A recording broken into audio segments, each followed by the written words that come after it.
to the river to pray. Let's go down to the river to pray. Let's go down to the river to pray. When I went down to the river to pray, studying about that good old way, and who shall wear the starry crown? Good Lord, show me the way. Oh, brother, let's go down. Let's go down. Come on down. Oh, brother, let's go down. Down to the river to pray. When I went down to the river to pray, studying about that good old way, when you shall wear the starry crown, good Lord, show me the way. Oh, sister, let's go down. Let's go down. Come on down. Oh, sister, let's go down. Down to the river to pray. When I went down to the river to pray, studying about that good old way, when you shall wear the starry crown, good Lord, show me the way.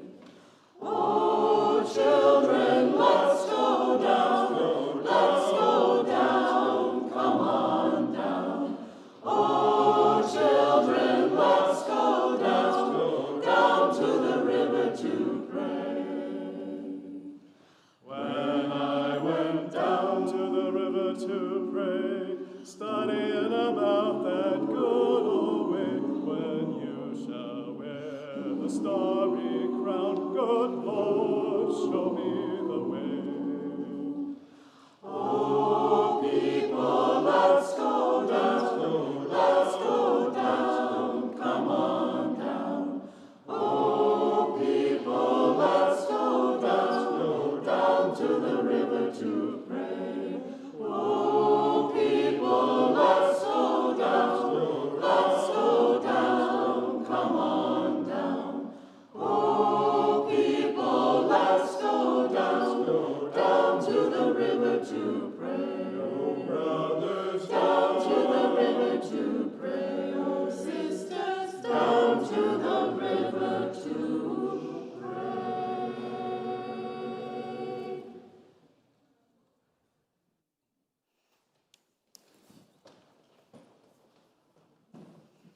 Good morning, and welcome to First Unitarian Society of Madison.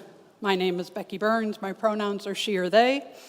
I'm a member of this congregation, and I volunteer as a worship associate, helping our ministers to lead the services.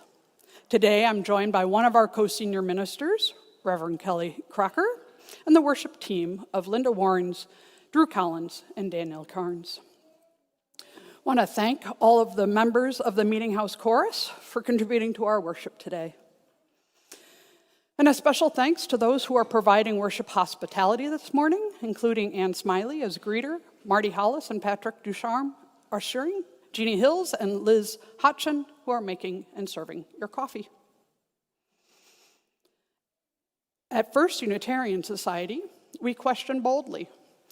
We listen humbly, grow spiritually, act courageously, and love unapologetically. If you're visiting us today, welcome. We're so very glad that you're here with us. And if you'd like to find out more information about First Unitarian Society, please stop by the welcome table located in our commons. We hope that all will be able to stay following the service and join us for the coffee hour, also available in the commons. A special event happening during coffee hour today is that our 7th graders, Compass Points class, will be conducting a survey in the commons during the coffee hour. It's only one question. And you will get a special handmade sticker for participating. Plus, you'll get to add your voice to helping these students learn about the diversity of beliefs present within our own congregation. For those of you joining us virtually today, we're glad that you're with us as well. And we hope that you'll be able to take a moment and watch the announcement slides after today's service to learn more about upcoming programs and activities. The weekend of November 1st and 2nd will be our annual honoring of All Souls. And during the services that weekend, we will honor all FUS members who have died in the past year. If you have a loved one who has passed that you would like to have remembered during our service, please be certain to email Reverend Kelly Crocker with their name. For those who are interested in learning how to be a greeter or an usher or a coffee provider, you have an opportunity today at 10:15 directly after this service. Simply stay here in the auditorium and volunteers will be here to help train you. Now, next Saturday is our beloved Autumn Fest, and I'm hoping each and every one of you plans to be there. It's both a fundraiser and a wonderfully fun time. There'll be a silent auction, a live auction, animals that you can pet out on the lawn, s'mores being baked, food trucks, people, and I'll be your auctioneer, and I'm hoping that doesn't deter you from coming. But we'll have fun one way or another, so hope to see you all there. Now I invite you to join me in a moment of silence to center ourselves and bring ourselves fully into this place and time as we gather once again in community.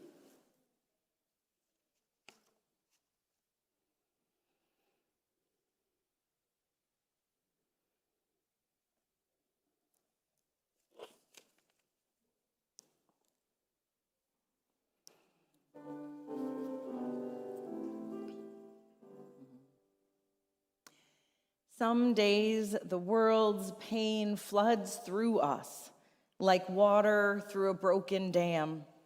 Every headline, every cry of distress becoming our own.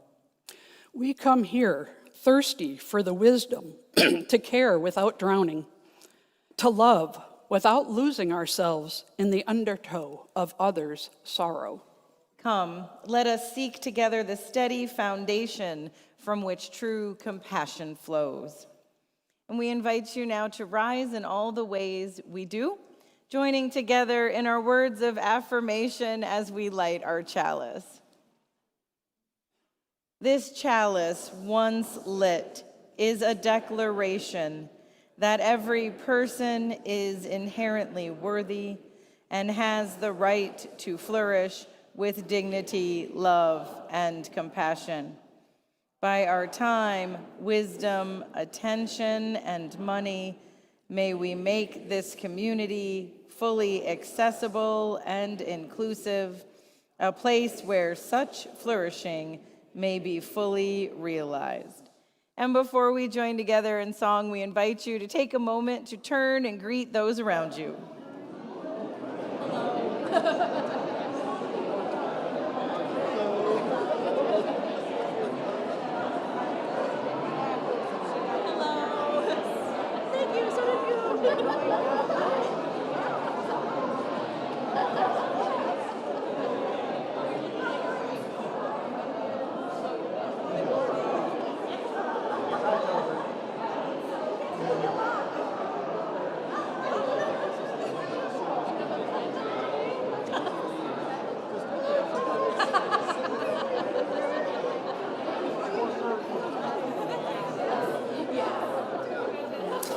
Good morning.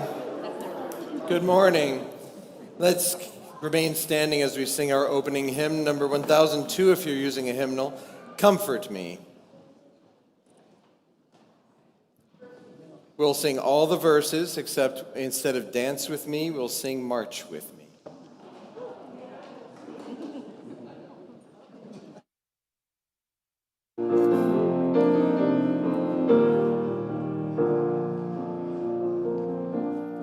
Comfort me, comfort me, comfort me, oh my soul. Comfort me,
to come up closer onto the carpet for our story to come on up. Good morning. Hi. How are you? How's your morning? Good? Like a rainy morning out there, huh? Last night Hi. when I was about to go to bed, I heard like this thunder and I looked out my window. I was like, because there was like screaming really loud when I saw lightning. I was like, oh no, now it's going to take me longer to fall asleep. And I didn't know this. Did you ran into their room when the lightning came? Josh, how'd you sleep last night? Did you sleep at all, or yeah? Well, you didn't go to bed till 10, guys. What do you mean she's up till 10? Because of The things we storm. learn up here. No, I was about to go to sleep when I heard thunder and lightning. I was like, great, now it's going to take me longer to fall asleep. You fell asleep just fine. Oh, to be a child who can fall asleep just fine. For all of us of a certain age, do we remember when we fell asleep just fine and didn't get up 7 times? Well, we have a story for you today about someone looking and talking to their reflection in the mirror. So I've got a mirror here, and I got a question. Oh, Anna, gorgeous. I got a question for you. What do you say or what do you think when you see yourself in the mirror? Hi. You think hi? What do you think? I think stop copying me. Stop copying me. For some reason, this one does exactly what you do, huh? Yeah. Look at that. How dare you? How about grown-ups? What do you say when you see yourself in the mirror? Oh, no. Somebody at the Saturday service said, how did that happen? Right? I think beautiful. You think beautiful. Love it. I look Well, like that. Okay. yeah. See, here's what we got to say. I look like that now? Okay. But I always basically look the same, except yesterday. You always look the same? All right, come and talk to me in 30 years. All right, or 50 years, or I don't know, a lot of years. 50 years will be. So here's our book, The Reflection in Me.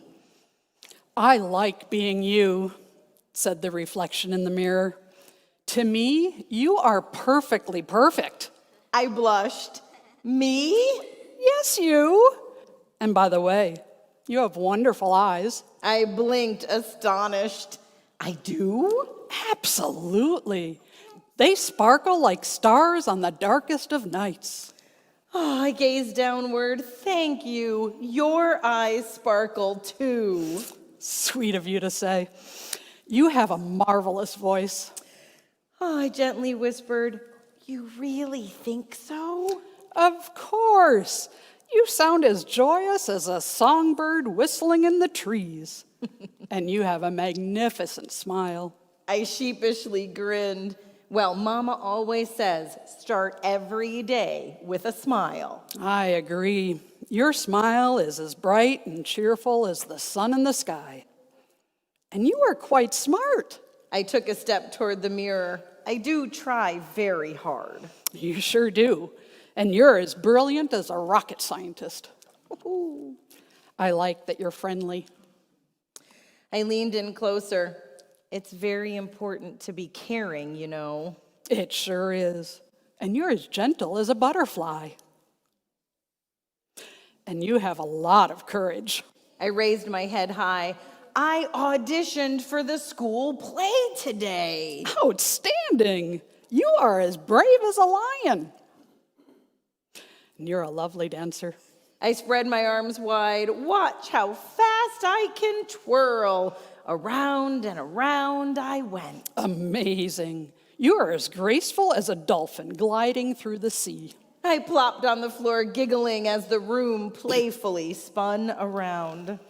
And you have a terrific laugh. Thank you very much. Your chuckle fills the air with bubbly joy. But most of all, I like your heart. Your kindness is as beautiful as a rainbow. I stood up and walked toward the mirror. To me, you're perfectly perfect. I gently pressed my hands against the glass. I like being you, said the reflection in the mirror. We smiled in unison. I like being you too. I want to be you forever. May you always see yourself as you truly are. Perfectly perfect. So, whenever you look in the mirror, maybe this is more for the grown-ups out there, don't look at the wrinkles or the gray hair that some of us have. Just look and say, absolute. What did we say when we looked in the mirror? Magical. Beautiful. Rainbow-tastic. And can I let you, rainbow-tastic. I'm going to say that when I look in the mirror now. Rainbow-tastic. The word I made up. And can I tell you a little secret about why I picked this story? I just wanted Becky to have to say all those nice things to me 3 times. So I got to tell you, I'm having a pretty good morning. All right, you all, we're going to sing you off to classes. Have a great time.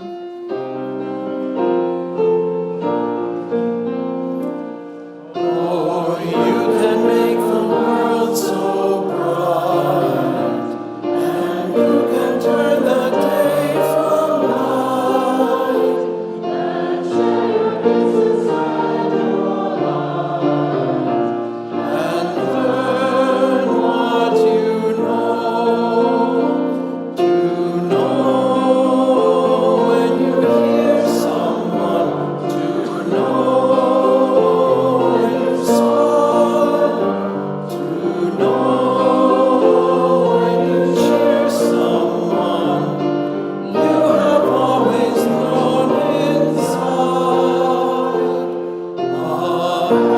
Touches one in need, a gesture, any helping deed, and all can plant this caring seed, for kindness lights our world. And now let's rise in body and or in spirit so we can sing our next hymn, number 34 in the gray hymnal. Gray hymnal number 34, Though I May Speak with Bravest Fire.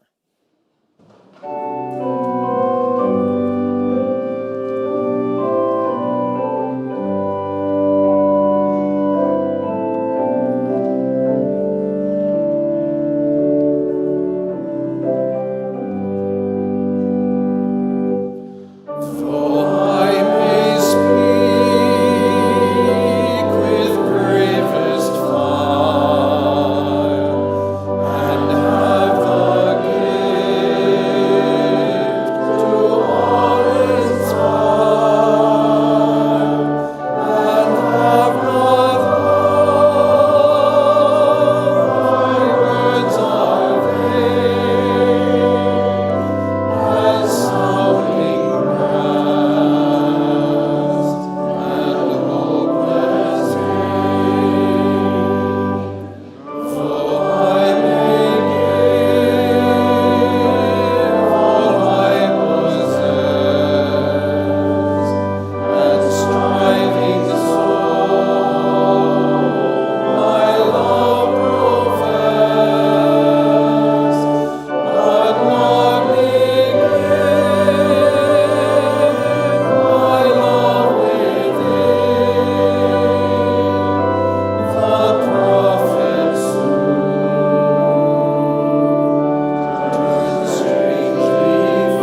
inspiration today is called Self-Compassion by James Cruz.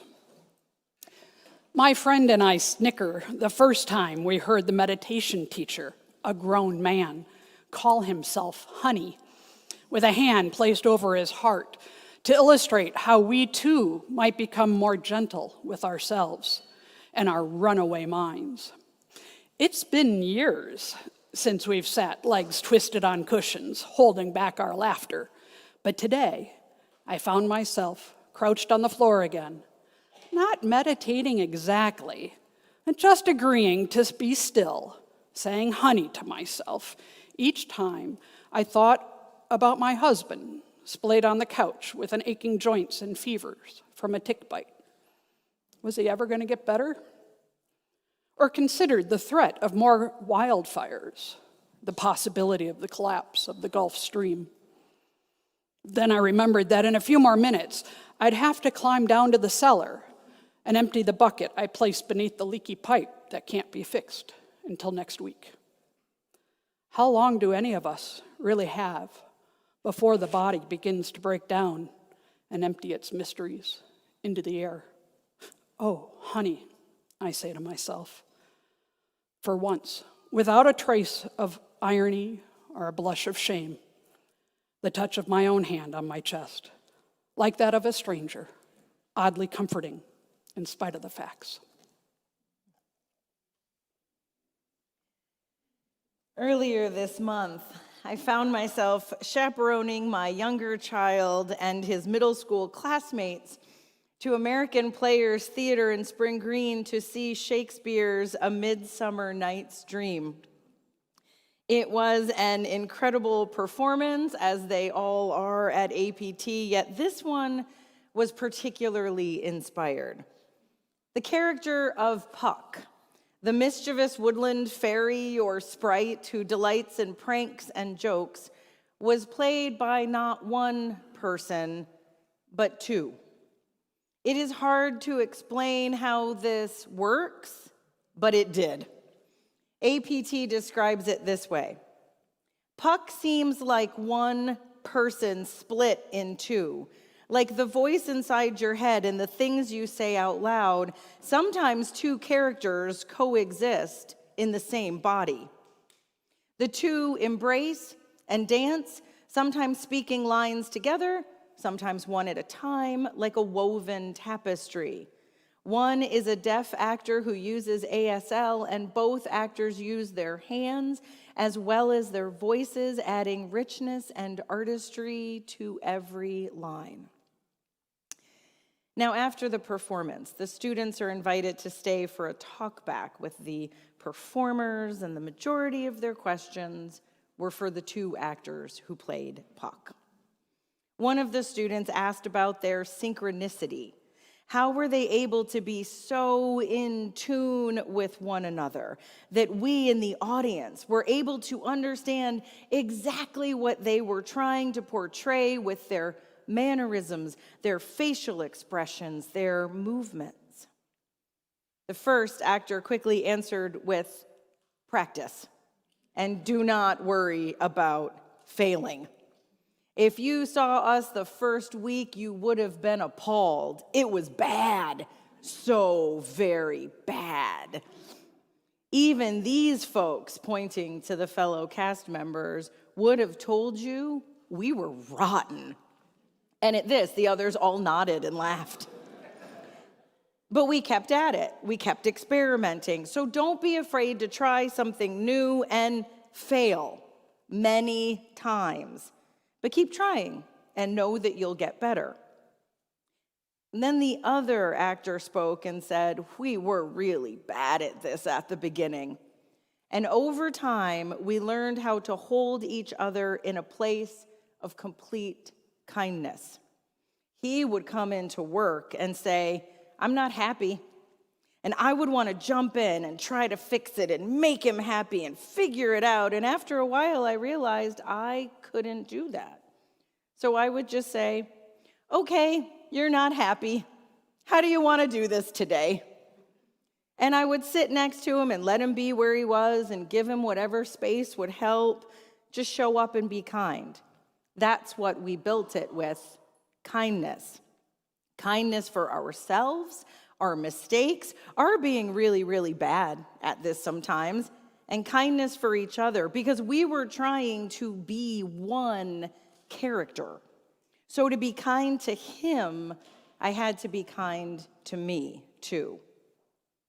The entire audience sat in a stunned silence until one kid way, way up in the back yelled out, "You should tell that to Helena."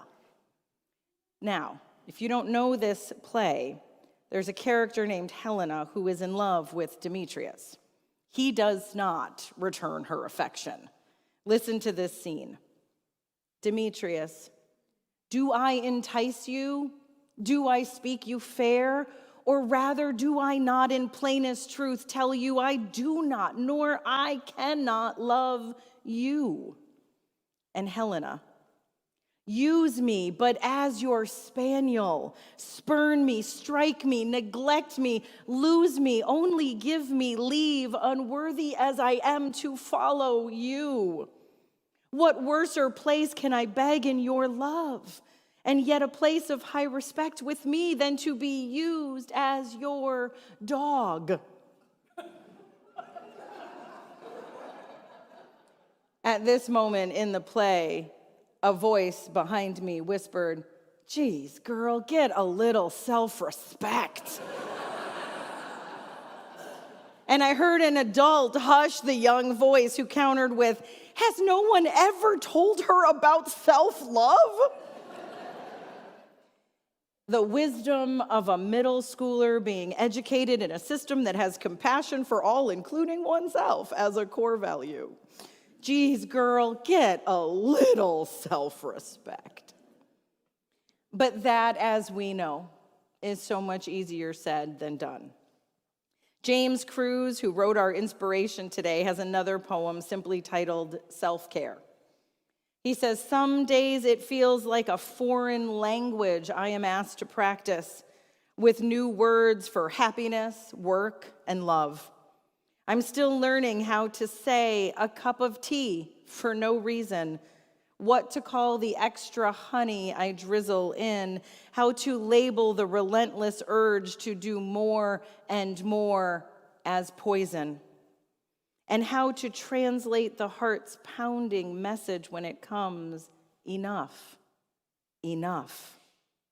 This morning I searched for words to capture the glimmering sun as it lifts above the mountains, clouds already closing in as fat droplets of rain darken the deck. I'm learning to call this stillness self-care too. Just standing here, watching goldfinches scatter up from around the feeder like pieces of bright yellow stained glass, reassembling in the sheltering arms of a maple. Some days it feels like a foreign language I'm asked to practice. Many of us struggle with compassion for ourselves. We are our own harshest critic, extending a compassion and understanding to our friends, our family, our coworkers that we couldn't imagine extending to ourselves. There's a tenderness we give to others that we keep from our own being, a forgiveness we grant freely and easily to strangers while our own mistakes linger in our minds. We are generous in ways with others that we could never be with that person in the mirror. Some of us hear phrases like self-care, self-compassion, being kind to ourselves, and think it sounds like selfishness, self-centeredness, self-indulgence. Yet, author and researcher Kristen Neff says, self-compassion is actually the opposite of all of that. Neff says we are critical of ourselves in so many ways, especially when we have done something that we feel is a mistake or a failure. Some people manifest this with harsh language, name-calling, using a harsh tone toward themselves. For others, it is more of a sense of coldness or shame or disappointment. For some, it's almost like they disassociate and abandon themselves, almost like you would with someone that you don't like. You stop returning your own calls. And here's the thing, she says. People think self-compassion is just being self-absorbed, but shame and self-criticism are really the self-absorbed states. You're just thinking about how awful you are, what a big mistake you made. You're completely focused on yourself and your perceived shortcomings. If you can look at that mistake and say, okay, I wish that didn't happen. I wish I handled that differently. Whew, not a good moment. I've learned something here. If you can love yourself with a little understanding of where that was coming from, why that happened, you can see it for what it is and then move on. You don't get stuck in that self-focused place. What the research shows is that the kinder and more supportive we can be toward ourselves, the more able we are to take responsibility for what we've done, move on from it, and then be kinder and more compassionate to others, seeing them as ones who make mistakes too. Instead of being stuck there, we learn. And this benefits not only ourselves, but also the others who are in relationship with us. As Parker Palmer said, self-care is never a selfish act. It is simply good stewardship of the only gift I have, the gift I was put on earth to offer to others. Anytime we can listen to the true self and give it the care that it requires, we do so not only for ourselves, but for the many others whose lives we touch. Yet here we are in a society firmly built on a solid foundation of the puritanical work ethic and an inherited theology that says things like, I am not perfect yet. It is possible if I just try hard enough. If I offer myself some grace and some space, I'm never going to get anything done, and I really need to be productive today. My work is the measure of who I am and what I'm worth. And why does everybody else have it all together and I am just one complicated mess? Now, when I was in seminary, I had a professor who started every 8 a.m. class by having us sing a round based on the theology of the one, only John Calvin. I have a lot of issues with Calvin. It could be an entire sermon series itself. But today I'm just going to show you this great round to give you a little flavor of his special sauce. So this section over here, you ready? Over and over again, you would sing, depravity, depravity, depravity. Just keep it going. You here in the middle, moral turpitude, moral turpitude. Turpitude, moral turpitude, inherent baseness, depravity, depravity, turpitude, inherent baseness. I gotta tell you, it is the worst way to start the morning. A very early, sometimes before coffee, reminder of just how much people suck.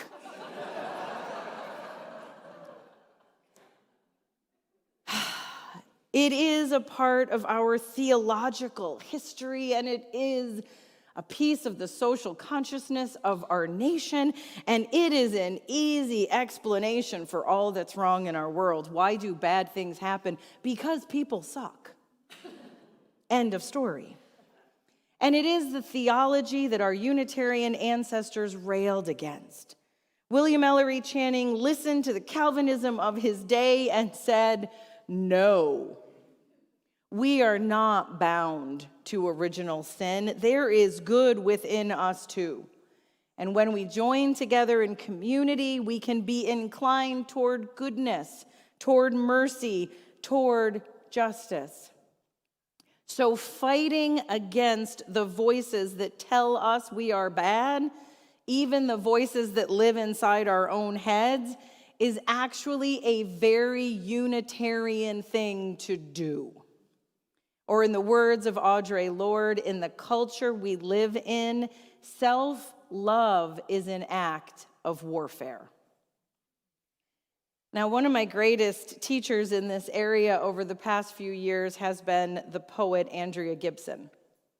4 years ago, in the midst of the pandemic, Andrea began a newsletter called Things That Don't Suck.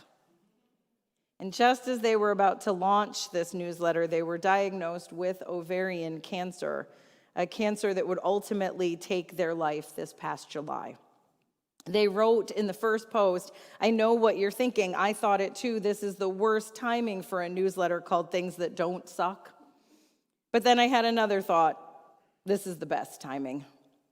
And over the past 4 years, we have had the privilege of journeying with Andrea as the cancer cracked them open to the pain of the world and the pain in their own heart. In another blog post, they wrote of the journey to self-compassion, saying, "How did I change so much and so quickly?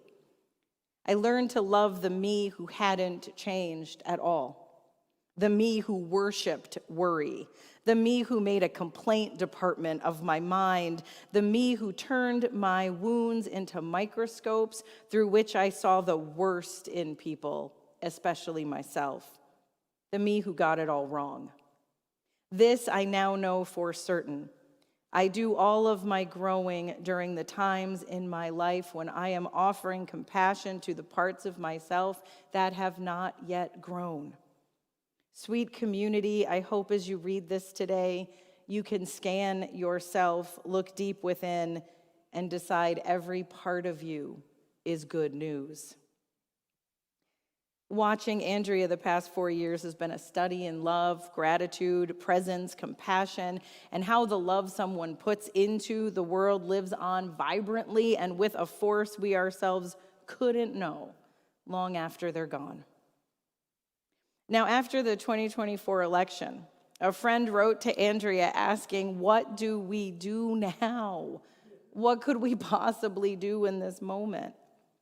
And they wrote back, "Last April, after 2 years of chemotherapy, when my oncologist told me the cancer was now considered incurable, I felt the expected fear and grief. But something I didn't tell you was this. I also felt relief. Why relief? Because when I heard the system say, 'We can't save you,' it was the first time since my diagnosis that I felt as if my life was in my hands. Watching the election, I felt something similar. Grief, fear, then this thought. Our lives are in our hands. They always were, but it is clearer than ever now. Your life, your precious life is in your hands. How can you love it and you with all you've got, knowing this is a healing for you and for all those around you as well?" The meditation teacher and author Tara Brach has this teaching story. It goes something like this. There's a grandmother with an absolutely wild child in the supermarket. And the grandmother, as the child is screaming and having a fit in every aisle, the grandmother is heard saying, there, Ellen, we're almost through. There, Ellen, we're almost through." And when the grandmother gets up to the counter, the grocery clerk says, "Whew, you are so patient with little Ellen." And the grandmother says, "I'm Ellen. The one that was screaming in the cereal aisle is Maddie." There, Ellen. We're almost through. Some may say self-compassion is a luxury in the face of all that's happening in our world today. I am more and more convinced that it is essential. Research tells us, you can look it up, there's almost 4,000 studies on self-compassion that show the benefits. More satisfaction with life, less anxiety, better care for yourself, eating better, sleeping better, makes you a better advocate for you. You also have more emotional energy to give to others. It gives you a stronger belief in your own abilities, which makes you better able to be there and speak up for others as well. When we are depleted and struggling, self-compassion allows us to come back to this life, this moment, to put our hand on our heart like some guru in a James Cruz poem and say, "Oh, honey." And in that moment, we connect with every other heart that is breaking and holding on and saying, "Oh, honey," to them too. When we can do this, when we can extend compassion to our own bruised and breaking hearts, we can find the strength, the energy, the ability to do that for all those around us. When we get in touch with our own complicated, messy selves, know that we are struggling and we are succeeding, that we have our rough spots and we are as beautiful as any sunrise, we can begin to see that in others. And we can love them too. In the culture we live in, self-love is an act of warfare. So here's your homework this week. You ready?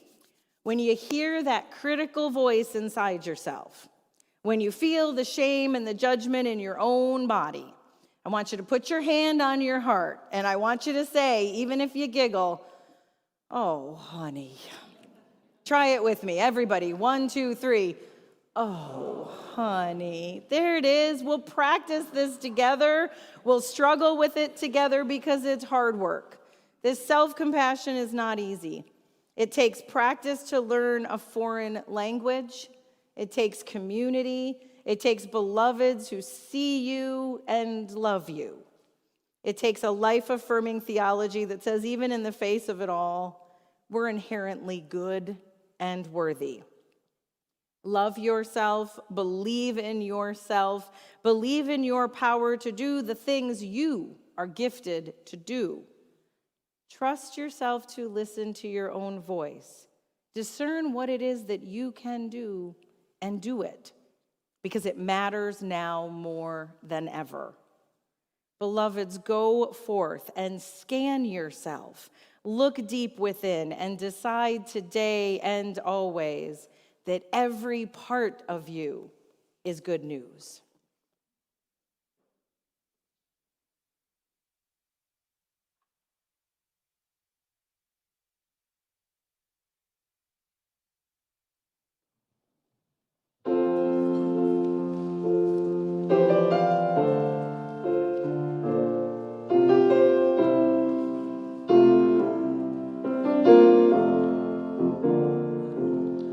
I am open and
invite you now into this time of giving and receiving, where we give freely and generously to this offering, which supports the ongoing work of this community and the work of our outreach offering recipient, who this week is Freedom, Inc., a Black and Southeast Asian nonprofit organization that works with low or to no income communities of color. Their mission is to achieve social justice through coupling direct services with leadership development and community organizing that will bring about social, political, cultural, and economic change, resulting in the end of violence against women, gender nonconforming, and transgender folk, and the children within communities of color. FI works to challenge the root causes of violence, poverty, racism, and discrimination. There are multiple ways to share your gifts. Baskets are now being passed here in the auditorium for cash or checks. You can donate directly from our website, fusmadison.org, and you'll see on the screen our text to give information. We thank you for your generosity and your faith in this life we create together.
We gather together each week, bringing with us the joys and the sorrows of our days. We share them here knowing they are held in love and care and support. We light a candle of sorrow and gratitude for the life of Beth Ament, who passed away on August 16th. Beth was a kind and a gentle soul who lived a life with great adventures and a deep and abiding love. We send our love to her husband, Steve Podlowski, and their family. A memorial will be held for Beth this Friday at 6:30 p.m. in the Landmark Auditorium. And we light a candle of gratitude and relief for the recent ceasefire agreement and the release of hostages in Israel and Palestine. We continue to pray for a true and lasting peace where all may live with dignity and safety. We light a candle of gratitude and praise for all those who participated in protests yesterday, large and small. Praise for tired feet and sore arms, for marker-stained fingers and hands that held and raised signs, for voices that shouted and cheered, for love, for democracy, for hope in a broken world. We are asked to light a candle as we join our friends and families who celebrate Diwali, the Festival of Lights, that symbolizes light over darkness, good over evil, and knowledge over ignorance. And we are asked to light a candle simply with these words from the prophet Jesus of Nazareth, "Forgive them, for they know not what they do." And we light one final candle for all that lives in our hearts, the joys and the celebrations, the sorrows and the loss. May we know we are held in love. If you'll join me now in a moment of prayer and reflection with these words from Vanessa Rush Southern. So much undone, so much to do, so much to heal in us and the world. And up against it, the reality of all that falls short and the limits of today. May we honor the limits. If your body won't do what it used to, for right now, let that be enough. If your mind won't stop racing or you can't think of the world, let it be enough. If you are here utterly alone and in despair, be all that here with us. If today you cannot sing because you don't have the heart for music, sit in the silence. The world won't stop spinning on her axis if you don't rise to all occasions today. Love won't cease to flow in your direction. Your heart won't stop beating. All hope won't be lost. You are part of the plan for this world's salvation. Of that I have no doubt. The world needs its oceans of people striving to be good, to carry us to the shores of hope and wash fear from the beachheads and cleanse all wounds so they can heal. But oceans are big, and I am sure there are parts that don't feel up to the task of the whole some days. Rest if you must, like the swimmer lying on her back who floats, or the hawk carried on cushions of air. Rest in seats made to hold weary lives, in a space carved out for the doing of nothing much but being. Perhaps then you will feel in your bones, in your weary heart, the aching, healing sense that this is enough. Even this, that we are enough. You are enough. Enough. For these and all the meditations of our hearts unspoken in this time, I say, Amen.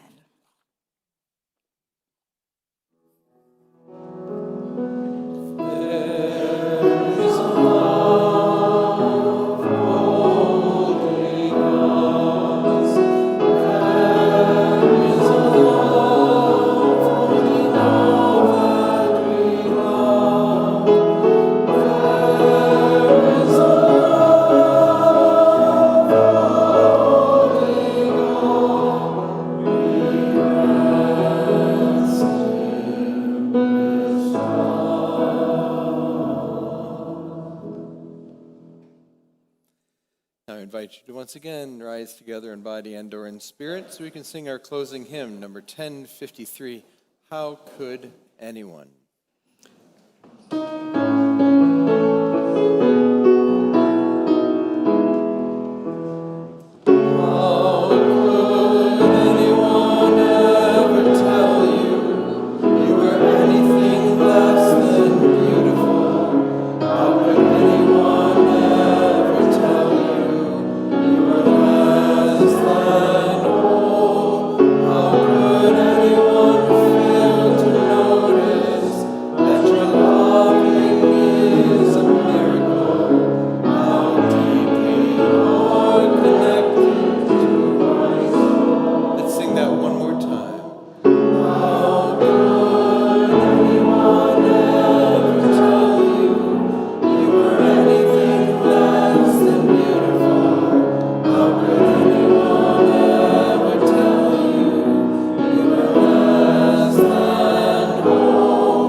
Today may it be clear to you It's not all about the wounds, but the waking.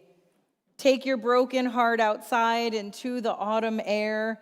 Inhale the scent of dying grass and dying leaves and feel alive as the wind sweeps through your hair. Outside, close your eyes and go in. In your ears, the roar of galvanized leaves. On your face, unclouded sun. And inside, such unnameable vastness that you can only stutter in wonder.